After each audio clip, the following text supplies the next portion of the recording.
Hello, hello, hello.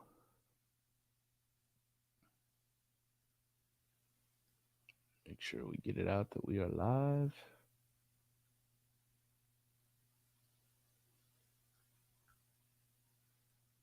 Drop this link. People are starting to fill in here.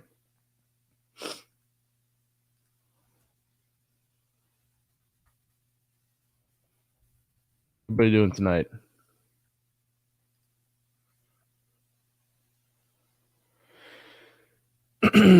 While you're here, like and subscribe if you haven't already.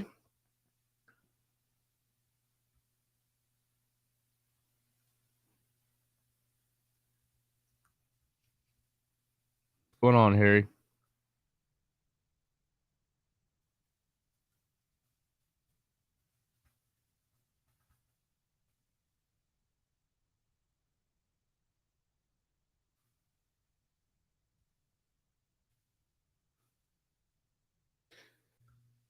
Let's see. Got Uncle Chris in the building.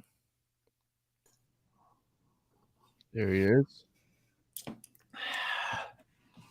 How we doing? Oh, man. Just a fun day. Sounds like it. Yeah. How are you? I'm good, man. Just putting it out on the socials that we're live. Wait a little bit. Get some more people in here before we start. Why is my face so red? Is this the light or is this like what I look like? It's a good question. I appreciate that. Oh, look at you. You put it out on the stream to more places. I did. I like it. All right. We'll get ready here in a second. There's 7 people in here. Can't. I look like Hellboy right now. What the fuck is going on right now? What? We can get started here in a sec. What's going on, everybody? Carter in the house. Seth, Trevor. Carter had just an all-time line in the Facebook group last week. Oh yeah. Yeah. Let's see. All right. I'm not gonna tell you what it was. We're live on Twitch now. I feel like we have a big following on Twitch.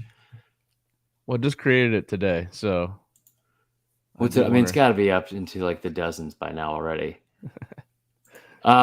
We had our first YouTube heckler. Did we? I shouldn't say heckler, just say dickhead, because that's what it was. And just an incredible move because he was upset that we chose to talk about our personal lives for too long on the Georgia podcast and didn't talk about football. So, which I blame you because that sounds like something you would do. Right. Yeah. No, he was very outspoken about it being me. And he was like, "This is why nobody watches this show. You only have 8 people that watch the show." And it was like, I don't know when you could have made that comment, but you want to talk about getting in the ground floor of being wrong. That was it. Yeah. Try like 12, bro. Yeah. Fuck off, Troy. It's always a Troy. All right. You about ready to get started? Let's do it. All right.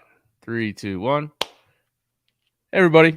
Welcome back to the College Football Uncensored podcast, brought to you by Saturday Down South. I'm your host, Tyler Huck, and with me, as always, my co-host, Chris Marler. Chris, how we doing over there? Oh, good. Yeah? Just living life? Yeah, real good, man. What's that? Just living life? Just living life. Sick, bro. Yeah, that's pretty much it, man. Getting excited for the season. Obviously, been working on some video stuff with a deal we have going on with DraftKings. Also, pretty pumped about the live event, which is almost a week away now, at American Spirit Works Distillery at the Battery. So that should be a lot of fun. Talked to Booty last night, David Booth, the one who set all that up, and he brought up some ideas, some really good ideas about. One of the ideas is not us paying for everyone's alcohol, by the way. Who said we're going to do that? Me. Oh, yeah, we're not doing that. No. I don't want people to You get think I'm going to buy these people alcohol? In this group, the Facebook group, In this economy? in this economy, no, that's gonna be a hard pass for me. So, Yeah. nah, Hellboy's kind of jacked. Thanks, Trevor. That's nice. Anyway, so I'm excited for the live event. He also brought up the ideas of just doing some stuff throughout the season and giveaways and maybe sponsoring a little bit of the pod. So I'm just gonna say, as of right now, we are brought to you by American Spirit Works Distillery. I'm going to speak it into existence. We're going to start making weekly cocktails for each game day. There's going to be some sort of player pun involved. It's going to be awesome. Oh, I like that. That's a good idea. Yeah, I know. That's why I said it. Well, we will be previewing Tennessee tonight. Oh, fuck. So our guest will be here at 8:45. Did you send him the link? No, absolutely not. That is not what I did. Okay. All right. Well, go ahead and send him the link just so we can remember. But until then, what's it's only been, I don't know, what's it been? 2 days since we recorded last. It's probably not a ton of new news coming out of camp, but anything catch your eye over the last couple days in the different camps across the SEC, across the country? So, I mean, the Miles Brennan thing was kind of a surprise. Somebody said this. You're muted. You are muted. Oh, you know? Oh boy. The insiders don't want me on here spreading all this gossip and stuff like that. What have I heard? I could have said anything, Tyler. I should probably just leave it at like just people. I think your microphone also switched off to something different. Right now? Yeah. I sounds worse. Hate all of this. Yeah, it did. It's just for just, you know what? There he is. That's the thing, Tyler, is that a lot of times in life, you can't plan for things. Things just happen out of nowhere. Right. And you just have to figure it out from there. So you were mentioning Miles Brennan, but then you were going into something else and you got muted. Somebody said Miles Brennan made $10 million in NIL money. No. Like someone reputable? No. It was like a Twitter space. Oh, okay. Yeah. I mean, that would be egregious. I don't think Niles Brennan from Frasier even made that. Can you imagine if your parents named you Niles? I'd be so fucking mad. I saw there's some injuries out at USC. You know, they already don't have a great defense, and Corey Foreman, their big 5-stars, out with injury. I think the Bama linebacker is also injured potentially. So what was he doing? Chasing after another receiver across the middle? I don't know. That's a good question.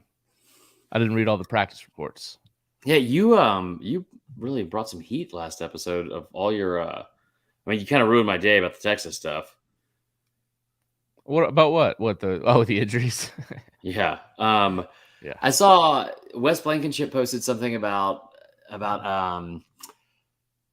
Jermaine Burton going to Alabama like 4 or 5 months after it happened, right? He sent me a message like, just so we're clear, this is a joke. I don't want us to get into a Twitter fight because of one time when I overreacted like 2 years ago.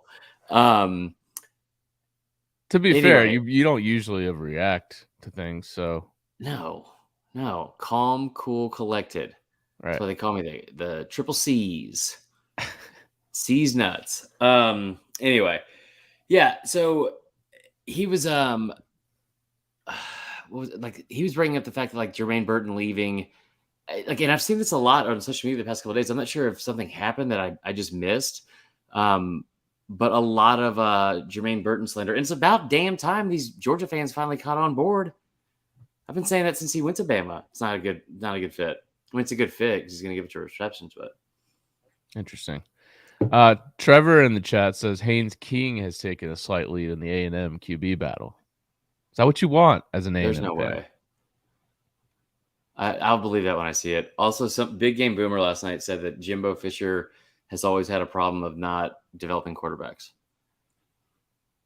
That seems like that's not right. I've always had an issue with like being too in shape and outgoing. Right. Yeah. And like constantly having my shit together. Like that's always been my thing. So why are you frozen? What's happening? The video go. I swear to God, this is frozen. We're just not going to do the show. That's just a good excuse to not have to do anything with Tennessee anyway. Oh my God. Should we All invite right. Tristan Smith? On to the podcast? No. Oh, I'm sure he's here. He's like the Holy Spirit. He's always here with us. All right. But if the video is lagging, that's not good. Yeah, I don't get it. Why? Anyways, Texas A&M, Jimbo. The fact that EJ Manuel and Ponder were first-round picks and they never did anything in the NFL should tell you that Jimbo gets probably the most out of somebody who's probably not a legit NFL QB. Christian Ponder is like if Tim Tebow was born with a puka shell necklace on. That guy was the worst. Why the fuck is this? What's going on? I think your video's a little choppy. God fucking damn it! I hate this. All right, I'm gonna reconnect. Microphone still works though. We pick that up and jump out of it. Good, I'm glad. And jump out of a window. Give me a second. All right. Still here. I can still hear you. I know. You know, I tell you what, this whole internet fad kind of goes out and people stop streaming stuff like I've been saying for years. Oh, boy. That's when I'm going to thrive. When we just go back to like ham radios and fucking Timmy sitting by a fireside listening to God knows what. All right, what am I doing? I don't know, man. You just got to figure out what's going on with your internet. Fuck it, we'll do it live. Well, this is the third internet that I've had to join today, which is a new personal best. Just go down to the Starbucks. Okay, dude, I love Starbucks. What's your order at Starbucks? I think lately I've just in the summer, I've just been going cold brew, no sugar, no cream, just liquid death. But when it cools off, when it warms up, I won't. I'm sorry, when it cools off and gets into the fall, winter, I'll usually go something more hot. White chocolate mocha, like that. What's the ROI on poop for a cold brew? It's like it's got to be like instantaneous. No. I like That's it. nice. Gets the juices flowing. What about you?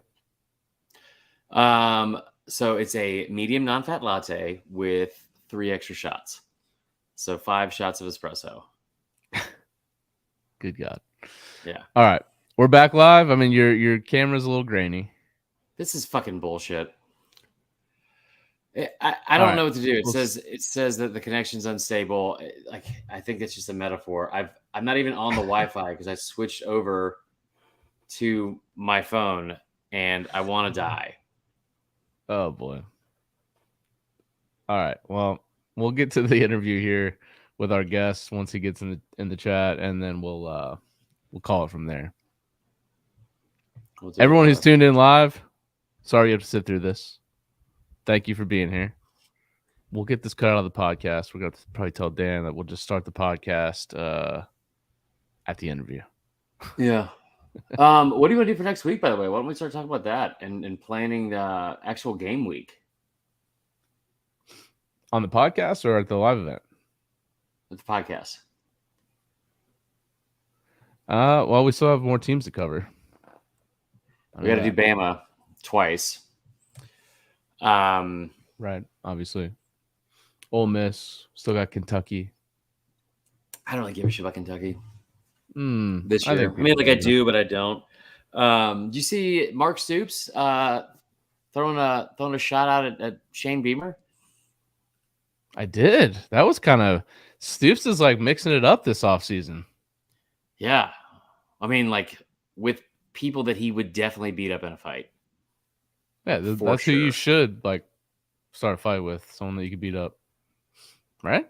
No, I think because like it's like the dog. It's the size of the dog. in the fight, is what I was told. At dog Like, you fighting talking events like that he they could do. just like physically beat up Shane Beamer, or just Kentucky's like you're punching down at a program? No. I feel like anybody could beat up Shane Bieber. Also, I do want to talk about this. I've been doing this video for roughly 2 days. It should have taken 30 minutes tops, and but with that has come a lot of just ridiculous info that I got into the deep dives on. So real quick, I got to give a shout out to DraftKings, because DraftKings is doing some absurd promo right now where if you sign up and make a $5 bet, they give you $200 like immediately. And then even if you lose that $200, they give you another $200, which is like the nicest participation trophy ever. It's amazing. Anyway, that being said, I was looking at some of the team win totals for the year. And South Carolina under, man, I just feel better and better about it each and every week, and every time I look stuff up. So the two things that I would absolutely hammer, and I think that had the most interesting numbers attached to it. South Carolina, do you know that they have they basically have a losing streak to everyone on their schedule? They've lost 8 straight to A&M, 7 straight to Clemson, 3 straight to Tennessee and Mizzou, 7 of the last 8 to Kentucky. They've lost their last 8 SEC home openers. They've lost 11 of their last 12 SEC road games, and they're 2-16 versus top 25 in the last 5 years. You imagine being Will Muschamp and having to put that on your resume? Speaking of Will Muschamp, we got him here in the green room. Should we bring him in?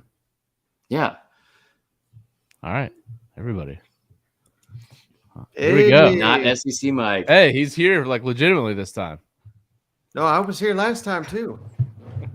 I just got thrown out several times. I can't believe I'm back. I didn't think I was allowed. I'm gonna start drinking. And well, we felt kind of bad for you because you've kind of like an outdoor cat. You know what I mean? Like you're always wandering around. I don't understand that expression. I don't either. At all. How you been, man? I've been good, man. I can barely see you though. What type of internet you got there? God damn it. Get the Vaseline off the camera. Oh boy. I'm out. I'm just gonna check out for the rest of the day. Are you taking a photo now of your shitty screen or something? I'm gonna actually do a sketch drawing of you two to try to keep up the pace of this. You know what? Honestly, I'll just do. And it looks like you got laundry back there right now. I'll just turn the camera off. That'd be better. I think for a lot of people. Oh Jesus Christ! You just soloed yourself. I hate everything. Soiled himself, maybe. Anyway, I was going to sing your praises because I saw that you moved up into the top 110 podcasts in the country. But now I don't want to do that because you made fun of my internet. Oh, well, hey, congrats to me, I guess, huh? Did you not know that? No, I don't care. I don't keep track of any of that shit, man. Oh, yeah. You're gone. Yeah. Wait, did you do that on purpose? Are you that offended that the show's growing, or what's going on here? There we go. No, I'm just very frustrated because I've had to move out of 2 houses today, and I just can't fucking get the internet to work wherever I'm at. So, that's pretty much it. I just want to go watch The Equalizer and fall asleep. That's all I want to do. Well, we got to talk about Not the one with Tennessee Queen first. Latifah. Let's preview Tennessee a little bit, Chris. All right, win total 7.5 this year. It's minus 170 to go over that total. 50-1 to win the SEC.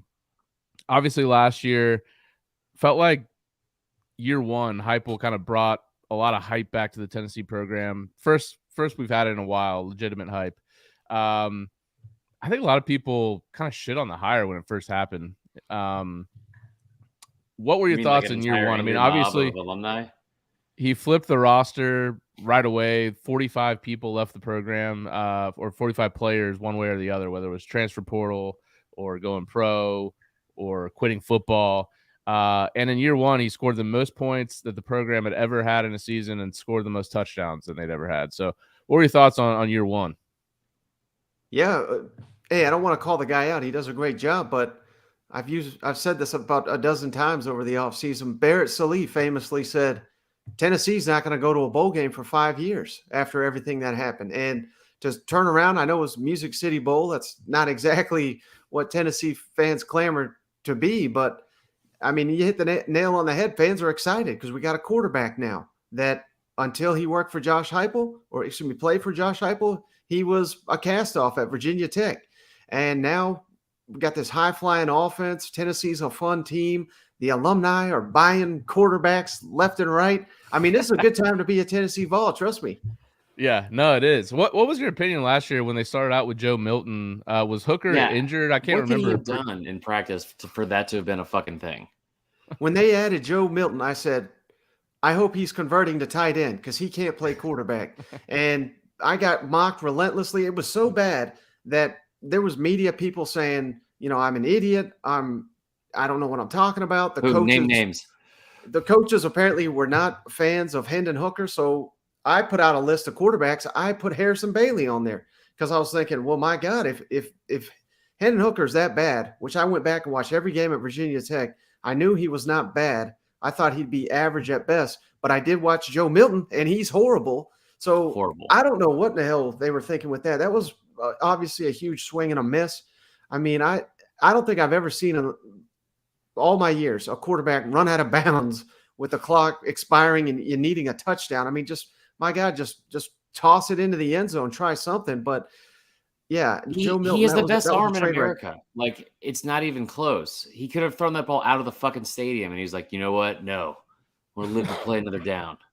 That's people get enamored with how far you can throw the ball, and he looks like a Greek god, but that doesn't mean he's good at football, and maybe he will be one day with a couple of years of tutelage under Heupel, but I'm not counting on him to do it.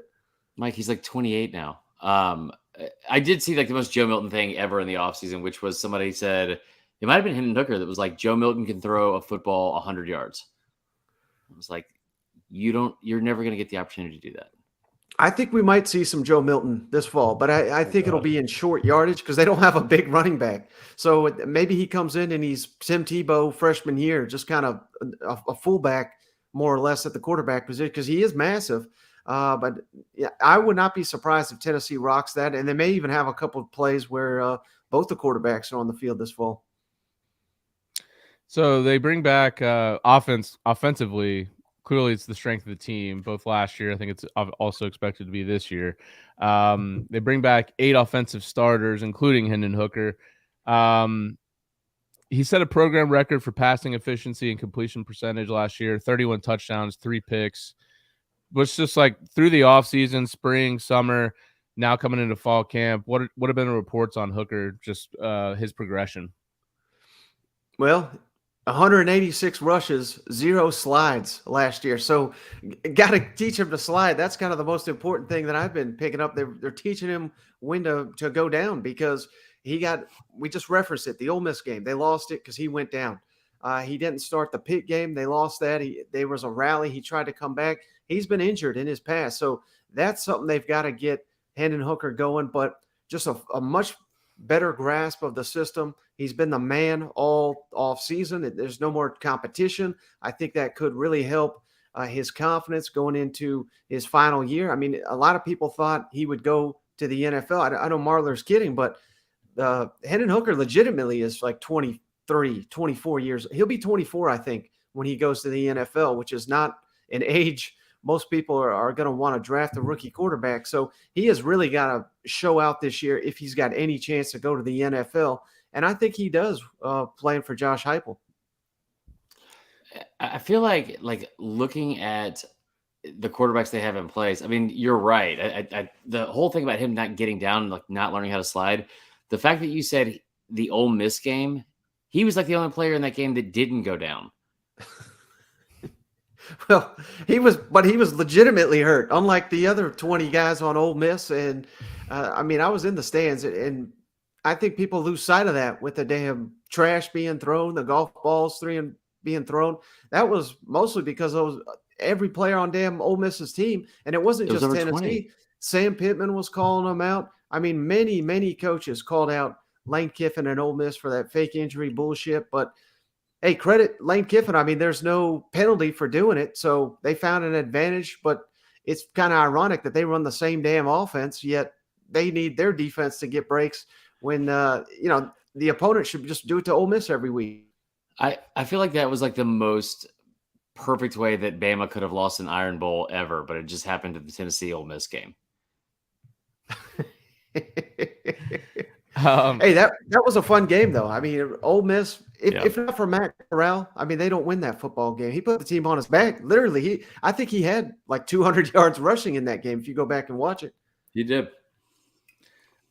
Speaking of rushing, obviously it was a nice rushing attack last year. You get 3 of the top 4 running backs back, including Jabari Small.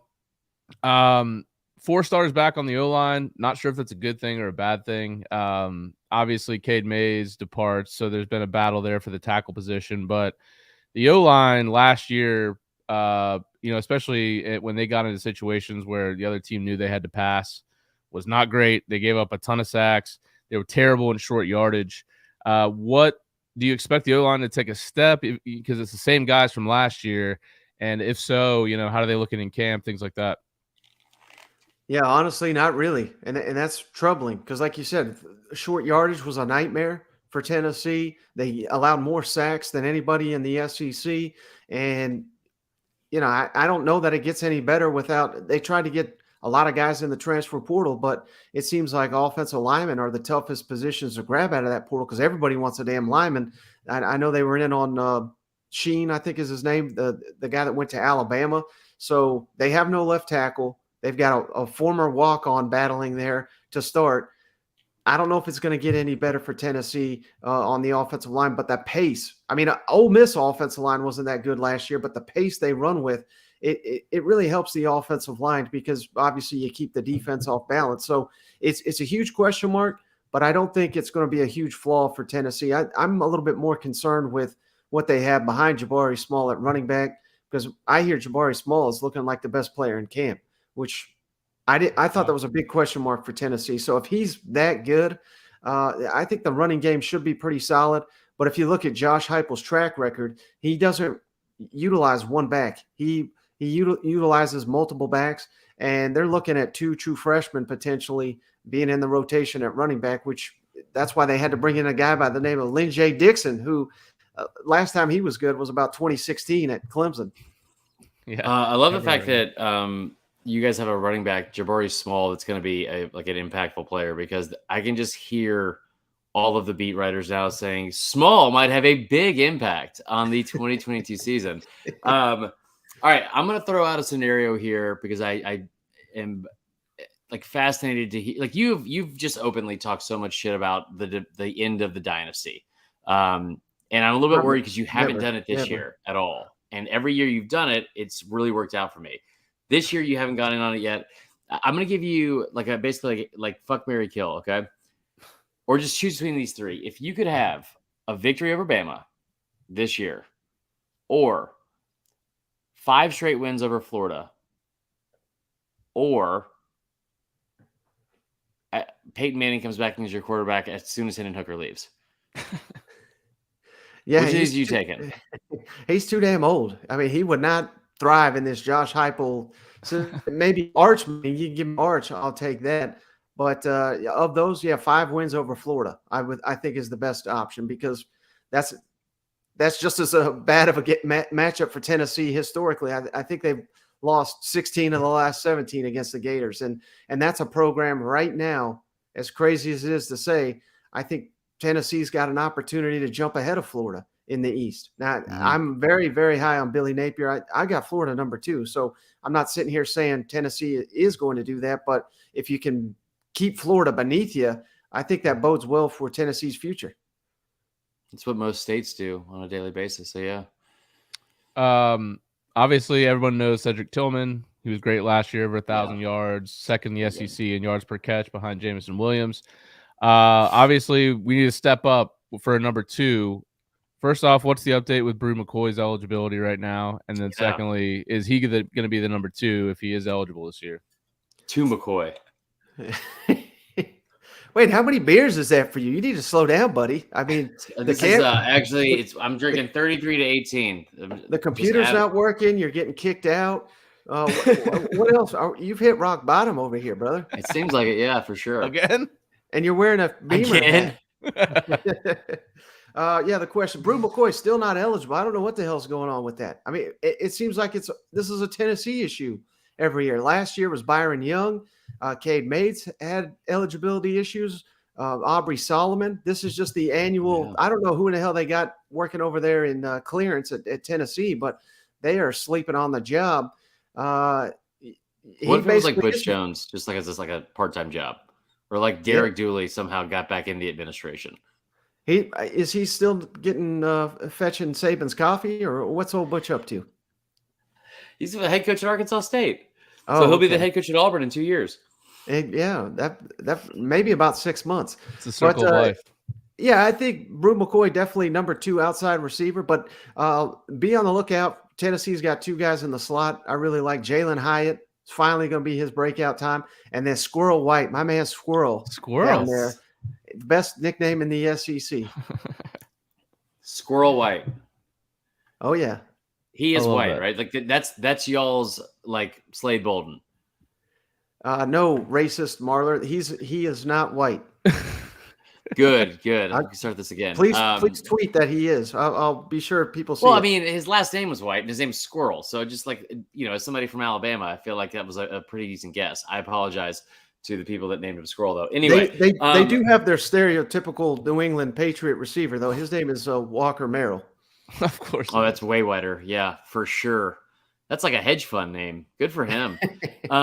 Okay, going through the schedule, because I feel like some of the teams in the SEC, like talk about like Arkansas, there's like this whole like fans want to do this like linear progression going into the next season. Like, well, we won that game, so we're obviously going to win that again this year. We barely lost this game, so if we win that next year, like here's how we get to 10-2, right? And up from 6-6. I feel like the only team that is consistently getting the benefit of the doubt all over the SEC this year is Tennessee, and with good reason because of what Heupel did in year one. What is a game on that schedule that we're not talking enough about in terms of it, like being something that could derail Tennessee's season or provide being a catalyst for the rest of the year? Probably Pitt, week 2. Everyone seems to be overlooking that, and I get it. Yeah, quarterback's gone, star receiver's gone, offensive coordinator's gone, but from what I know of Pitt, they returned literally everybody on the offensive and defensive line. They brought in a transfer quarterback that's supposed to be pretty good from Southern Cal. So same deal with last year. I mean, every Tennessee fan chalked that up as an easy W, and they started strong. They blocked a punt. They got right in there, and then they had about 3 wide open touchdowns that Joe Milton skyrocketed out of the damn stadium, and they were never able to recover. I mean, that ball game should have been about 35-7 at halftime, but it was, I believe Pitt had the edge right going into halftime, and it obviously that didn't derail the season, but I think it has a real opportunity this year. You could certainly talk about the Florida game, but again, believe me, I know I'm a Tennessee alum. We talk ourselves into beating Florida every other damn year. I ain't doing it this year, so I could see it being derailed even before that, losing to Pitt on the road. I expect that stadium is going to be about a quarter full. It's not like it's going to be a hostile environment. So I think losing that game would be even more embarrassing. I just love that it's a condiment-based named stadium for Tennessee fans to travel to. Old Heinz Field? Yeah, no doubt. No, they renamed it. Did they? So what? Mustard? It's some name I've never – it's just mustard. It's like a tech company or something like that. Yo, welcome into Mayonnaise Field. Beamer's been up there. Obviously, a lot made about the defense last year. I guess from what I've seen, Tim Banks's defense is designed to just create as much havoc as possible, and get off the field quickly no matter what, to give the ball back to the offense essentially, which is why I feel like when you look at just standard defensive stats, I don't think Tennessee's defense is ever going to look great because, with that offense going so fast, I remember when Kendall Briles was at Florida State, it was expected the defense to be bad because you're either going to go 3 and out in about 30 seconds or you're going to have big plays to score touchdowns quickly, and the defense is on the field a lot. But there's still a lot of room for improvement on that defense. They do lose 3 of their top 4 graded defenders from the year last year. So there's some retooling to do. What do you think the defense will do this year? I think they're going to be a little bit better. And I think statistically, you just look on paper, they were horrible last year. But I think they were significantly better than what I anticipated they would be. I mean, they had virtually no playmakers back there. Alontae Taylor, I never thought much of him. They developed him into a second-round pick. Theo Jackson was another guy that was basically cast off by the last staff. They turned him into an NFL draft pick. Matthew Butler was another draft pick who was just kind of steady Eddie back there, nothing spectacular. Very impressed with considering the lack of depth. They literally had 2 linebackers all last year, and one of them was god-awful. And yet the defense didn't win them any games, but they held their own, and I think that they're very young on that side of the ball. They missed on some transfers, but I think they did a really good job recruiting on the defensive side of the ball. It's just, it's a major concern if you're counting on true freshmen to kind of come in there and help you. But if they can add some depth, again, I think Tennessee is going to be a little bit better on defense than most people anticipate. Yeah, I mean, the bar I feel like is set pretty low, but I mean, at the same time, like it's just like being a function of that offense and being on the opposite side of that. Looking into this season, we talked about like Velus Jones Jr. last year going to the Bears in the NFL draft, the second most total yards in a season out of any player in Tennessee history.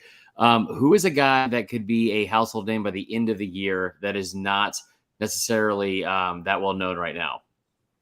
It'd probably be Jabari Small, just given the early indications there in camp. I think he could take over at running back. Jalen Hyatt maybe in that category. I don't know if I'd put him quite in that class, but he is going to try to fit kind of the Jones role in the offense. I don't think he's going to be able to do it on special teams to that level. I don't think they're going to put him at special teams, but they're going to need a mix of players to replace Velus Jones. He just did everything for him. He was tremendous at punt returning. I don't know who they're going to put back at either return position. That's another big question mark for Tennessee. Looking at the schedule, the over-under is 7.5, like we said. The games I'm looking at that I think are important, I agree with you, the Pitt game. Historically, Tennessee somehow never beat Pitt. They're 0-3. Last year, The big thing for them was turnovers. Tennessee had 3, Pitt had none. That was really the difference in the game. Tennessee's 1-4 in their last 5 true road openers. So that is a tough game on the schedule. As you said, Florida, I mean, they've lost the last 5 by 20 points per game, lost 16 of the last 17. So I think a lot of people are sleeping on that game because people do expect Florida to take a step back and Tennessee to take a step forward, but that's tricky. And then that Kentucky game, Kentucky's off a bye. Now, Tennessee's got UT Martin before them, so they should be rested up after that Bama game. But Kentucky had 612 yards last year in that game and still lost. Tennessee's won 8 of the last 10 against Kentucky, but I think that'll also be an interesting game. What are you thinking about for that total of 7.5? Over. Lock of the week right there. Of course. I think Tennessee's going to go 8-4 at worst. 9-3 is also a possibility, but it's a little bit of a tricky schedule. One game you didn't reference that I'm really curious to watch is at LSU, because I don't know what to make of LSU. I think they could really struggle, particularly early in the year. Or hell, I mean, there's reasons for optimism there in Baton Rouge too. It seems like Tennessee always gets the West opponent that is just incredibly come out of nowhere, like Ole Miss last year. So LSU will probably win 11 games next season and beat the shit out of Tennessee. But fingers crossed that doesn't happen. But that's one to watch. And I think it's very important that they keep South Carolina. You mentioned Kentucky, but Kentucky and South Carolina under them. I mean, they just destroyed Missouri and South Carolina. I guess you could throw Missouri into that mix as well, but they get Missouri at home, so I'm not too worried about that one. But South Carolina, I think, is going to be a much improved football team. They're going to test the Vols. I think that could be a fourth quarter game too. Before you came on, Chris said that he's very confident in the under on South Carolina this year. I'm going to hammer it. Ooh. They had 4 of their 6 wins last year by single digits. 4 of their 6 losses were by 25 points or more. Yeah, they had a GA as the freaking quarterback. I mean, come on, man. Don't hate on Zeb. They've upgraded significantly at the most important position. They've added all these weapons on the offensive side. I think that offense is going to be incredible this year if the offensive line comes together, which brings back everybody, which incredible. That may not be a great thing because the offensive line was so terrible. They were so bad. But how can you guard them when there was virtually no passing attack? Yeah, I agree with that. I think that the thing for me is Satterfield was pretty bad at times last year.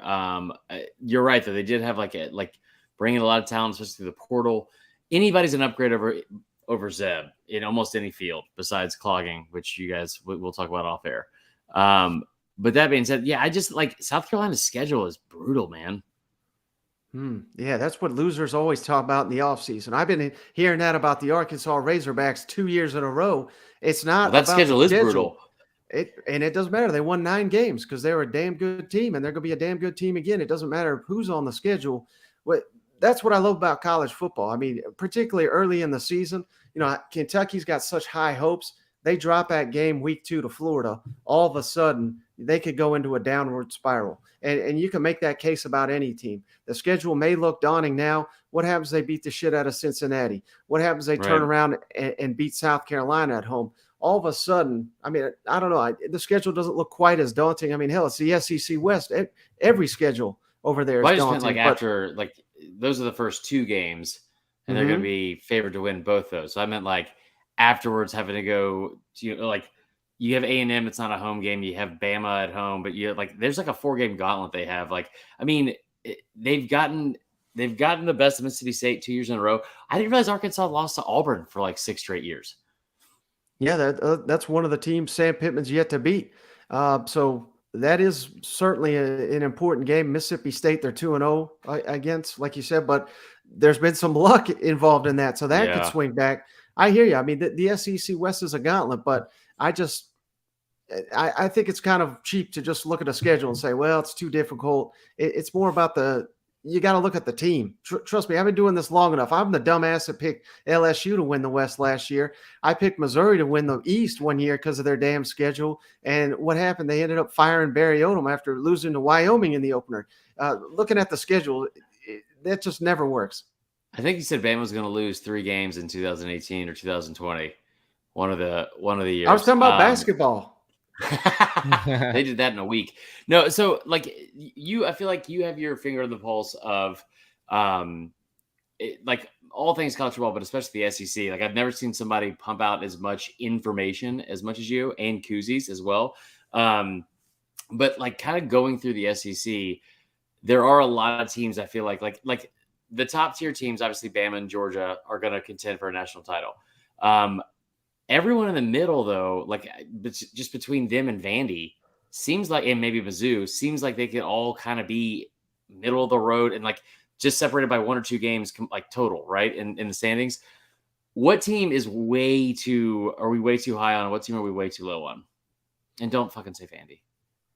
Kentucky, way too high, in my opinion. I got them 5th in the East, which I don't think I'm welcome in that state currently. Even though I've been trying to, I got Mark Stoops back on this Calipari junk going on. Too low. Florida. I got Florida 2nd in the East, really? and that seems to surprise a lot of people, but I think they got a better roster than Kentucky or Tennessee. They host Kentucky. Again, they always beat Tennessee, so I'm not too worried about that game. They travel to A&M. I get that. That looks daunting, but I don't know if that's going to be quite as tough a game as everybody's making it out to be. A&M could be a playoff contender. They could go 8-4. I mean, neither one would surprise me at this point. Track record says 8-4. Every year but the COVID year, which I don't understand why people look at the COVID year as some marker. Like Alabama, they ran through it. I get it. They beat the hell out of everybody, all SEC schedule, but half the teams, players opting out left and right, quitting on the season. Alabama was I don't think they tested down there. They didn't have one guy miss a damn game. Or maybe there was just no virus in Alabama. I don't know. But they just ran through if you don't everybody. believe in something, it doesn't ever show up. So it's like saying exactly with medicine. Yeah. So they shouldn't even count that year. Jeremy Pruitt is still the coach up at Tennessee. Yeah, I think my favorite part of that year not counting was count. All of the numbers they put up on offense being almost better than the LSU the year before, and then having 3 of the top 5 finalists in the Heisman. Other than that, it was probably just because players were opting out, though. Yeah, I mean, hell, Mississippi State, you come out firing, you look like a contender, and then 3 weeks later, their entire roster looks completely different because half the damn team quit. And it was not unique to Mississippi State. LSU player, Jamar Chase, we want to play. the season came out. I don't want to play. Terrence Marshall, he held a players only meeting. We need to get our shit in line. We need to rally around Coach O. A week later, he fucking opted out. I mean, this was happening across the sport. The dude threw the shoe. He was just like not even in town. He was just like, I got some things to do this week. I got laser tag with the boys. He quit after his freshman year. Yeah. That is one of the most bizarre things I've ever watched, which is when he got drafted 3rd overall after not really doing much, at least in 1 year and really the past 2 years. And they were actually showing footage of him in practice against Jamar Chase as like the highlight as to why this made sense. So anyway. Right. And no one ever mentioned that he was in the hospital the night before the opener of his sophomore season. And it was, not COVID related. Wait, what happened? No one talks about it, but that happened. Well, what happened, Mike? Well, I don't want to say on air. His appendix burst? No, it was much, much more fun than that. Was he pregnant? He have an STD? I'll tell you off air. Yeah, I was about to say, I don't know. Jesus Christ. Do you know what it is, Tyler? No, I don't. That's why I'm laughing. What do you think the future of Tennessee, maybe the ceiling of Tennessee is? Obviously, Heupel's got the championship. God, Jesus. Probably so, honestly. Heupel's got the fan base fired up. The NIL collective is strong. Assuming Nico makes it on campus, which I assume he's probably already signed an NIL deal. I don't think he has to stay with it, but assuming he makes it there. He doesn't have to stay with it, but he can't profit off NIL for his rest of his life. Or ever get on Twitter again. So, because you guys will ruin his life for sure. Clay Travis will just be outside of his door screaming and hollering. Little man tits everywhere. So, assuming he shows up to campus, do you think Tennessee can compete with the Georgias and the Bamas of the world with the recruiting and A&M, I guess, as well? I mean, that's tough to say. I mean, they're still a mile away from that. Certainly a quarterback closes the gap. We've seen teams like Oregon reach the national championship because they had an elite quarterback. Auburn has done it. Of course, LSU, maybe a little bit different story. They were absolutely loaded on both sides of the ball. But that's really where you got to be. The biggest concern I have right now for Josh Heupel there, and I know it's early, but they're not really recruiting too well on the line of scrimmage. And in the SEC, you just got to do that because that's where A&M, Georgia, and Alabama spend most of their attention. And those are positions.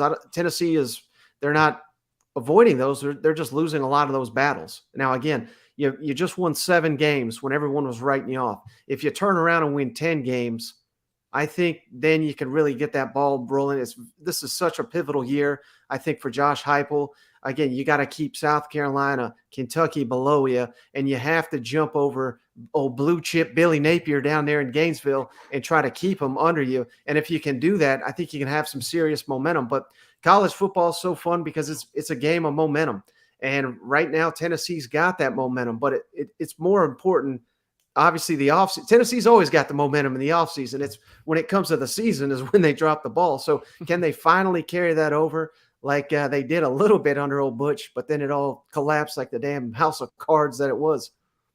I feel like we didn't talk enough about how crazy it is that Florida fans were so upset with Billy Napier and with his recruiting within the first 6 months of him being hired, right? Like the first 6 months of his tenure at Florida, he was just getting roasted by the fan base because of how bad the recruiting was. When Dan Mullen was their fucking coach the year before, like anything would be an improvement, I feel like. Wait, you don't like Dan Mullen? Why is Dan Mullen not as a recruiter?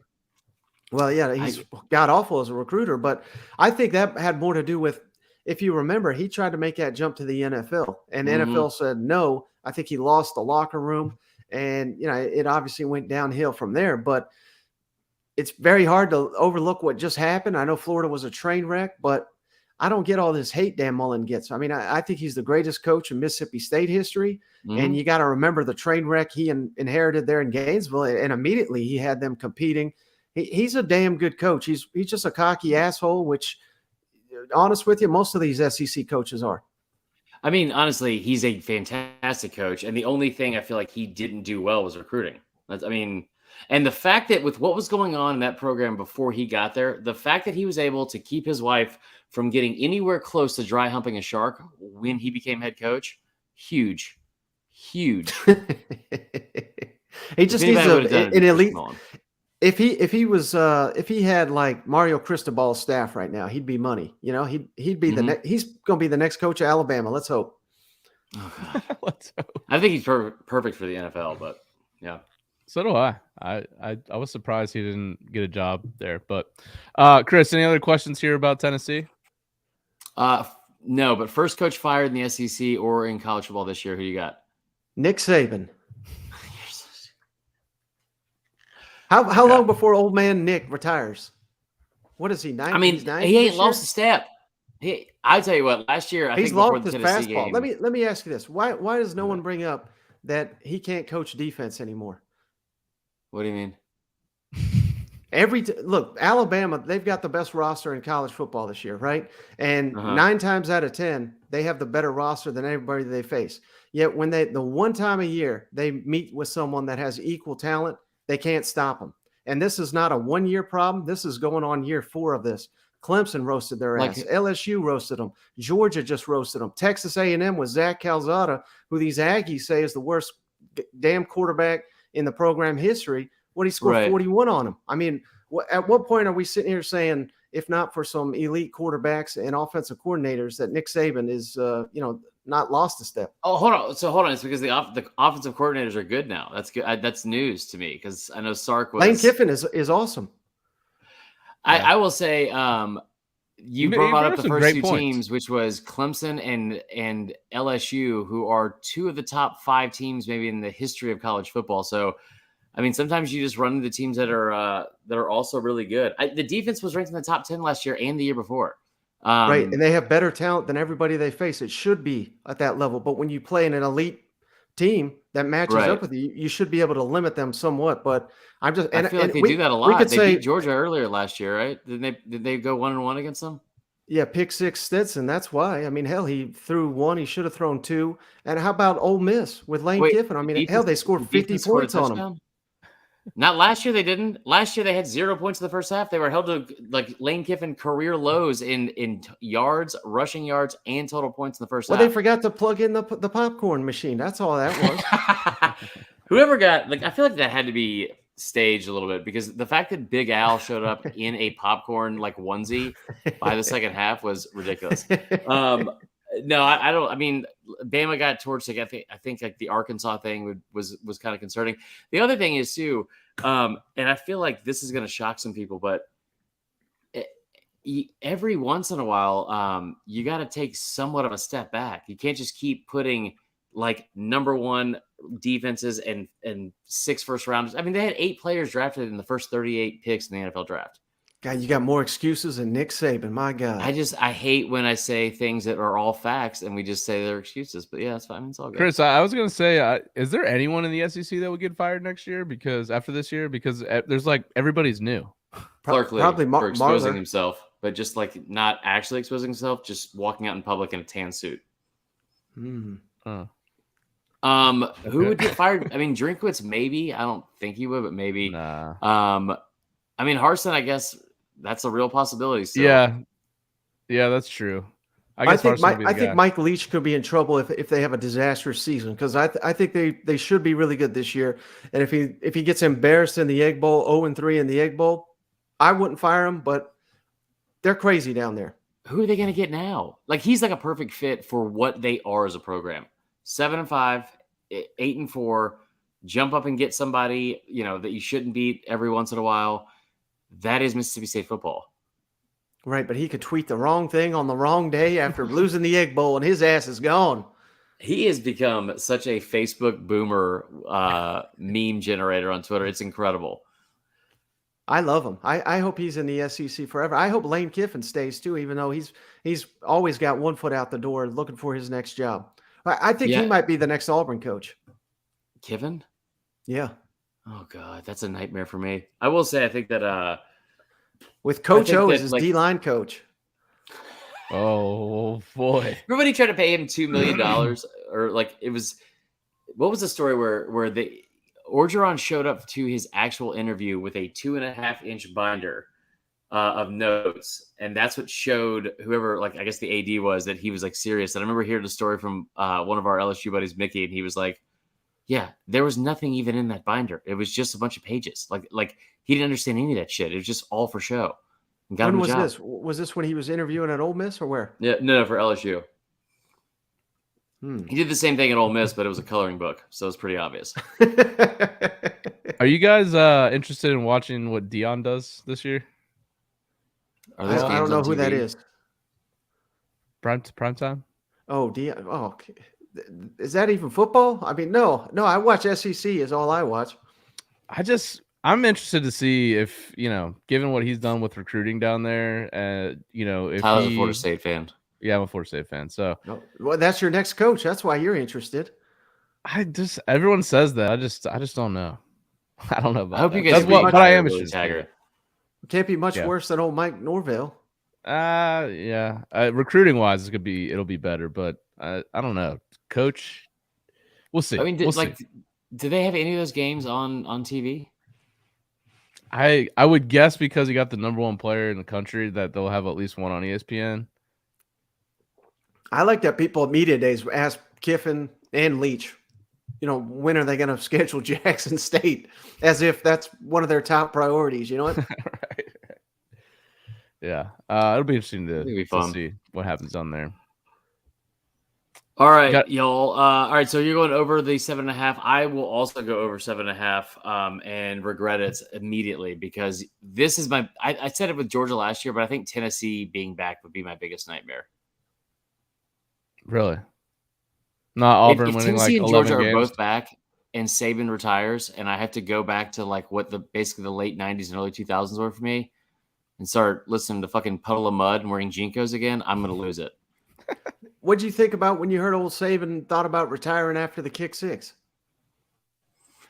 I was more surprised that he cried, which I'm not judging him for. I just I didn't know. I've seen you cry many a time. All the time. Yeah, I do it once a day. I got to get those tear ducts flowing, bro. Anyway, no. So first off, you haven't seen me cry.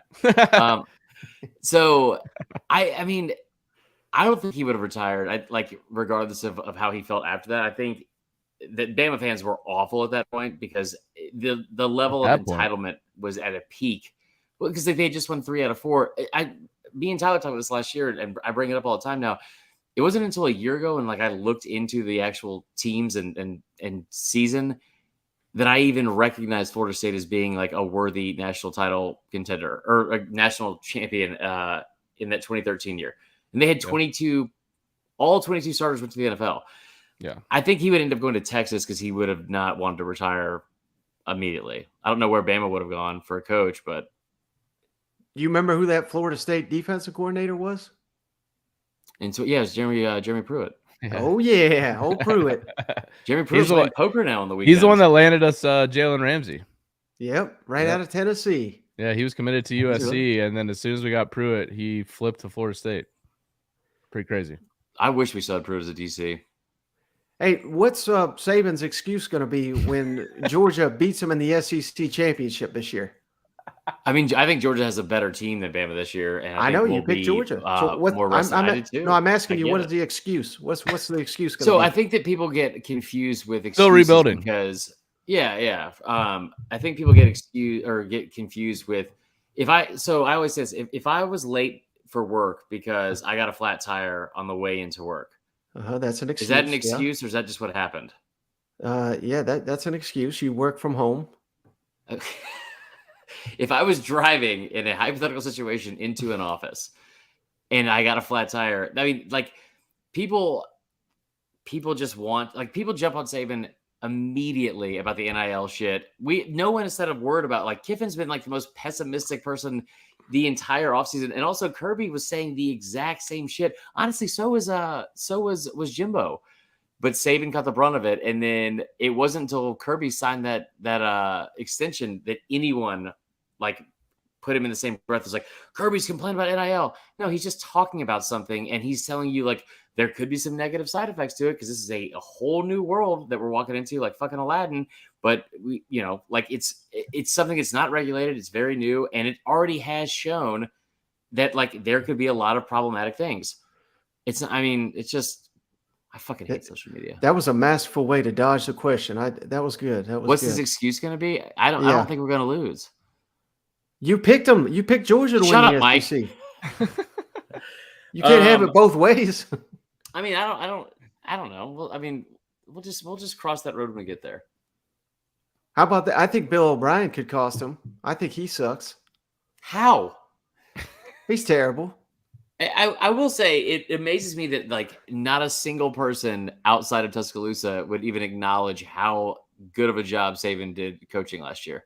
That team had no business being in the college football playoff at all. Yeah, number 2 roster in college football. They had no business. They had the best offensive player, best defensive player. My God, what a rebuild! Yeah, the rest of that offensive line, they were ranked 123rd in the country. He but I know would Will trade Anderson had a lot to rosters do with Clark Lee in a hurry. I bet. Mm-hmm. No, I mean, like you're a Tennessee fan, so you get like having a lot of high big time recruits, and then still not. He recruited them all. What you can't use recruiting service. He don't look at the recruiting services. He looks at his rankings. Who? Saban. You can't say they're all busts. He recruited them all. I wish Saban would just jump on Twitter like out of nowhere and start dropping like big game boomer lists and just not even address it like it's a big deal.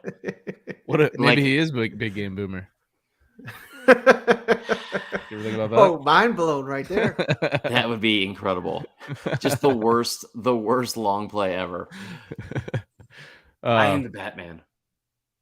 All right, well, let's get out of here. A fucking Georgia fan in here said, "Thank you, Mike. Thank you."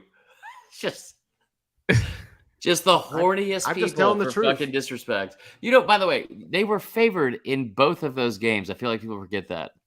Oh, well. I know. They won the only one that mattered. That's true. They did go 1-1. Stetson Bennett is 1-2 all time against Saban. Also, Kirby's 1-4. But that's neither here nor there. You guys probably didn't even hear what I said because this Wi-Fi is shit. Mike, tell everyone where they can catch you and on your super successful podcast. And at some point, we're going to have you on here to tell the backstory as to how all of this unfolded when the non-compete ends and I don't get in trouble. Oh, yeah, perfect. That SEC podcast, the number 1 rated SEC podcast on Apple, Spotify. We're on YouTube now. We just passed 7,000 subscribers. You can find me at SEC Mike. I'm all over that. So I'm just talking nonsense like you'll catch here. I don't take myself too seriously. I realize what a joke I am, but hey, it's all in good fun. I know. I'm having fun. On. This is fun. This is great. Belittling Marler is what I do. All right, man. Well, we'll see you probably later this season to catch up again. Okay. Hopefully I'm not banned forever. All right, man. Take it easy. All right, guys. Man, he already left. Yeah. I removed him. Oh, we're still recording. Good. If you guys have any questions, fire away. Remember, the live event is next Friday, the 26th. Chris and I will not be providing alcohol, but there will be a lot of good alcohol there. Did somebody assume that we were going to be paying for their alcohol? We're giving away free alcohol. Okay. Well, I can't even afford internet, so I don't know why people thought I was going to be buying their fucking drinks. 5 stars on Apple Podcasts.